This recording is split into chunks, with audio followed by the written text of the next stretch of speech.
Hey everyone, today I'm going to show you few tips and tricks in Windows 10. I'm sure this will help you in getting more efficient in your day-to-day work, and this will be definitely very handy. Okay, let's see what are them.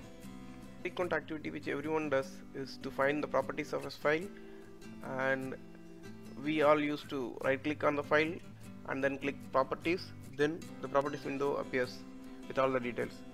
However, we all know that the right click menu takes little longer and it's really frustrating to wait for it to be displayed and then click on properties to find out the properties. No, maybe we'll look at the reason and how to fix it regarding the delay of the right click menu in a separate video. Now coming to the point here, how to check the properties quickly. It's quite easy here. Press the Alt key and double click the file and you zoom, you get the properties displayed. So this is one quick activity. If you get used to it and you love it, and I'm loving it every day, I'm using it a lot. And so when you're working with multiple windows, let's see, if you want to have everything minimized and just this one open, so the quick thing is, what you can do is you can just hold it and shake it, so everything is gone now. So it's a quick thing, and that that doesn't require you to minimize each and every window, and the same thing can be achieved again to get them up as well, so everything can be expanded. So it's a quick handy thing that comes. Here we go. The next tip is you can scroll the window which is not active. So this is important thing to know. You don't have to switch between windows in order to scroll it. Rather, you can just stay here and take your activities and then continue to scroll the other window with the mouse wheel. You don't have to activate the other window, and you can just continue to right here and then continue scrolling here and take notes, something like that. So this comes in handy, and I used to use it very often, and this will be very important activity to be efficient. What's important thing is related to the start menu. Many of you don't know that there is a secret menu in Windows. If you right click on the Windows key, and you will get a different menu with all this device manager, network connections, disk management, computer management, all these administrative tools, and this is very handy for who usually step into this administrative activities and look into this disk management, network connections, etc. And regarding this general start menu, we can do various things here, and as you can see, the first thing which many of you don't know is you can squeeze the screen, reduce it, shrink it like this, and have it in your size, in the size which you like, which is good. So that's one thing. And another important thing is you don't have to scroll down all the way down for accessing any applications. You can use this handy keys. Click on the letter and you will get this letter and letter box where you can go to whichever you want. Like for example, if you want to go to Microsoft related stuff, and I'm clicking M and I'm getting the contacts apps that starts with M, I'm getting directly there and going back. You can go to some other letter, so things like that. So this is one good thing. And next, relate to the notifications and controls. How do we control what we see and things like that? That is important thing for which you came into the video, right? So here is the key things relate to almost everything, relate to every app. You can control everything here in the settings panel. Go into the system display notifications power. So this is the important settings window where you can see that in the display area you can see the size and layout, scale and layout of the apps and text.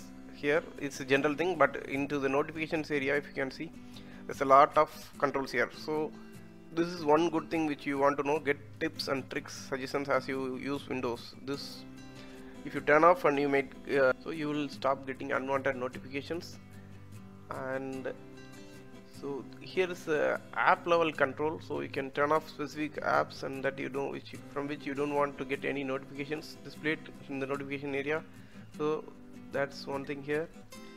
And what else? So going back to the home area, so here we have personalization, and I'm sure almost every one of us would have stepped into this background area because we would like to change picture and things like that. This is the area which every one of us and know about this. But however, many of us would not have stepped into this another area which is lock screen. So, as you can see, we can customize the content displayed in the lock screen. We all know that every day some kind of new picture is being displayed from in the lock screen. Assuming if you like to stop it and get displayed with stick to a single picture or something like that, you can very well do that by choosing this picture here in the background area instead of Windows Spotlight, which actually brings different images every day.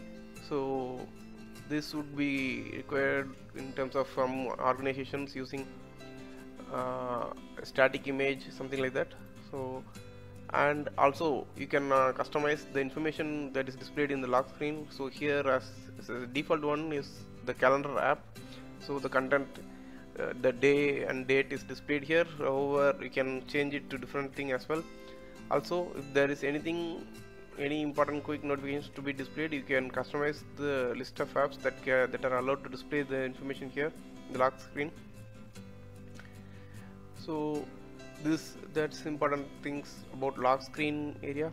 And here comes our start menu. So here we have a bunch of controls to control various features in start menu.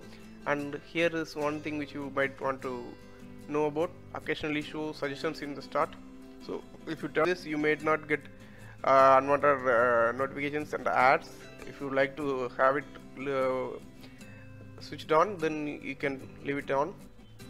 I prefer to leave it on, but many users doesn't like it. So that's one thing to know about. Other cool stuff which every one of us would love to know about is the secret desktop which you can have in Windows 10. So now if I press Windows and Tab key, so as you can see here in the bottom, I have two desktops here, and if I go to the desktop, I'm playing here something, and as you can see in the taskbar, none of the other applications that I had opened in my previous desktop is displayed here. And to switch back, I'm pressing Windows Tab here again. If you can see, I don't see the chess application which I was working with, which I was playing here, and instead I am having other useful applications.